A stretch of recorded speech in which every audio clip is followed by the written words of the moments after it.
சரண் Krishna YouTube சேனலுக்கு உங்களை அன்புடன் வரவேற்கின்றேன். சமயபுர மாரியம்மன் உங்கள் இல்லம் தேடி வருகிறார் என்பதை உணர்த்தும் ஒரு சில அறிகுறிகள் என்னென்ன அப்படிங்கிறத பற்றி தான் இந்த வீடியோவில் தெளிவாக நம்ம பார்க்க போகிறோம். நம்ம சேனலில் உள்ள வீடியோவை ஃபஸ்ட் டைம் நீங்கள் பார்க்குறீங்க அப்படின்னா மறக்காமல் நம்ம சேனலை சப்ஸ்கிரைப் பண்ணி வச்சுக்கோங்க. நம்ம சேனலில் தொடர்ந்து குலதெய்வ பதிவுகள், ஆன்மீக தகவல்கள் வந்து கொண்டே இருக்கும். வாங்க வீடியோக்குள்ளே போகலாம்.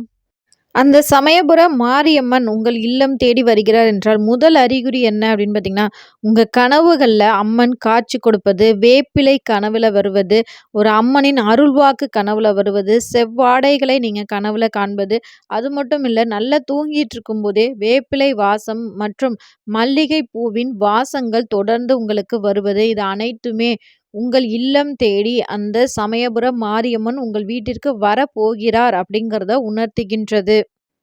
இரண்டாவது அறிகுறி என்ன அப்படின்னு பார்த்தீங்கன்னா, உங்க வீட்ட சுற்றி திடீரென்று வேப்பிலை கன்று வளர்வது. நான் சின்ன சின்ன தொட்டியில தான் ஒவ்வொருத்தவங்க செடி வளர்ப்பாங்க. பார்த்தீங்கன்னா, அந்த செடிக்குள்ளேயே திடீர்னு வேப்பிலை கன்று அதாவே வளரும். அடுத்து தங்களோட வீட்ட சுற்றி சின்ன சின்ன வேப்பிலை கன்கள் அடிக்கடி வளர்வதை பார்க்கிறது.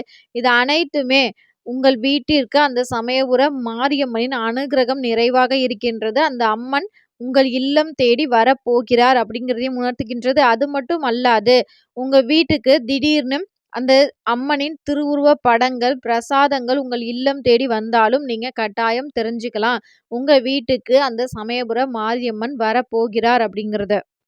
இந்த 2 அறிகுறிகளும் உங்களுக்கு நடந்த பிறகு, உங்க வீட்ல உள்ள நீண்ட நாள் பிரச்சனைகள் அல்லது யாராவது உடம்பு சரியாம இருந்தாங்கன்னா, அவர்கள் உடல் ஆரோக்கியம் மேம்படுவது, இதெல்லாம் உடனுக்குடன் நடந்துச்சு அப்படின்னா, நீங்க கட்டாயம் தெரிஞ்சுக்கோங்க. உங்க இல்லம் தேடி அந்த சமயபுரத்தால் வருகிறார் அப்படிங்கிறத. 4வது அறிகுறி என்ன அப்படின்னு பார்த்தீங்கன்னா, வீட்டில் மஞ்சள் குங்குமத்தின் வாசம் திடீரென்று வருவது. உங்க பூஜை அறையில நல்ல குங்கும வாசமும், மஞ்சள் வாசமும் வந்தது அப்படின்னாலே, உங்க பூஜை அறையில் அந்த சமயபுரத்தால் வாசம் செய்கிறாள் அப்படிங்கிறத நீங்க கட்டாயம் தெரிஞ்சுக்கலாம்.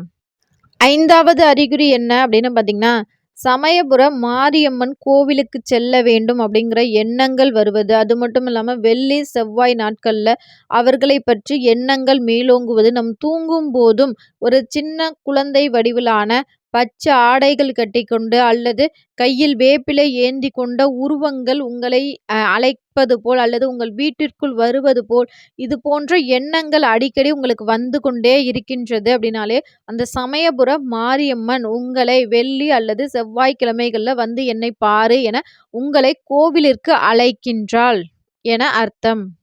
அடுத்ததாக உங்க வீட்டுக்கு சாதாரணமாவே யாராவது விருந்தினர்கள் அடிக்கடி வருவது, அது வெள்ளிக்கிழமைகள்ல விருந்தினர்கள் மங்கள பொருட்கள் உங்கள் இல்லம் தேடி வருவது. அது மட்டும் அல்லாது வேற ஏதேனும் யாராவது உங்களுக்கு வந்து குறி சொல்லுவாங்க. அந்த குறி சொல்றவங்க கூட அடுத்து நீங்க எனக்கு பணம்லாம் எதிர்பார்க்க மாட்டாங்க. ஆனா உங்கள்ட்ட ஒரு உணவு மட்டும் கேட்பாங்க.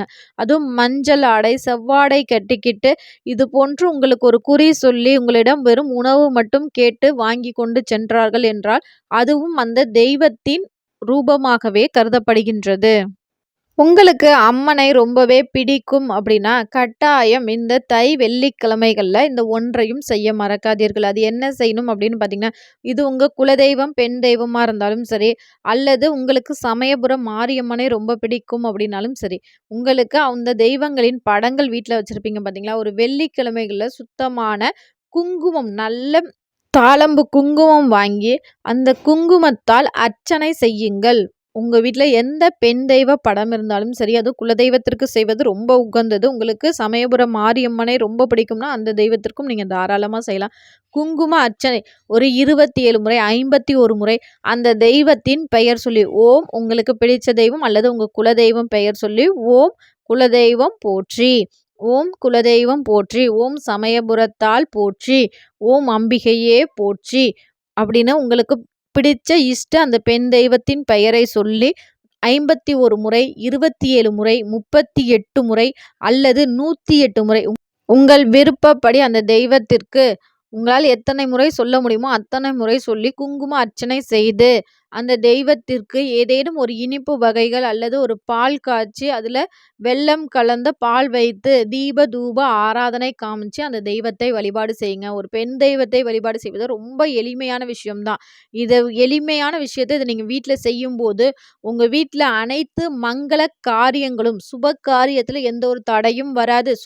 உங்களுக்கு தீர்க்க சுமங்கலி யோகமும் கிடைக்கும். இது ரொம்ப எளிய விஷயங்கள் தான். கண்டிப்பா எல்லாரும் செஞ்சு பாருங்க. இதற்கு நேரம், காலம் அப்படின்னு அவசியம் இல்ல. ஆனா, யமகண்டம் மற்றும் ராகு காலத்தை மற்றும் தவிர்த்துக் கொள்வது நல்லது. காலை நேரத்திலும் செய்யலாம், மாலை நேரத்திலும் செய்யலாம். ஆனா, இது யமகண்டம் மற்றும் ராகு காலம் இந்த 2 நேரத்தை தவிர்த்து கொண்டு மற்ற நேரங்கள்ல வெள்ளிக்கிழமை அல்லது செவ்வாய்க்கிழமை 2 நாட்கள்லயுமே இந்த தை மாதங்கள்ல செஞ்சு பாருங்க. இத மாசத்துல ஒரு தடவ செஞ்சா கூட போதும். ஆனா செஞ்சு பாருங்க. உங்களுக்கு ஒரு நல்ல பலன் கிடைப்பதை கண்கூட உங்களால பார்க்க முடியும். இந்த வீடியோ பார்க்குற உங்களுக்கு சமயபுர மாரியம்மனை ரொம்பவே பிடிக்கும் அப்படின்னா, ஓம் சக்தி பராசக்தி அப்படிங்கிற கமெண்ட்ஸை மறக்காம எங்களோட கமெண்ட் செக்ஷன்ல ஷேர் பண்ணிக்கோங்க. இந்த வீடியோ உங்களுக்கு பயனுள்ளதாக இருக்கும் என்ற நம்பிக்கையில் மற்றொரு வீடியோவில் சந்திக்கிறேன். இந்த வீடியோ உங்களுக்கு பிடிச்சிருந்தா லைக் பண்ணுங்க, ஷேர் பண்ணுங்க, மறக்காம சப்ஸ்கிரைப் பண்ணுங்க. இது உங்கள் சரண் கிருஷ்ணா யூடியூப் சேனல். நன்றி, வணக்கம்.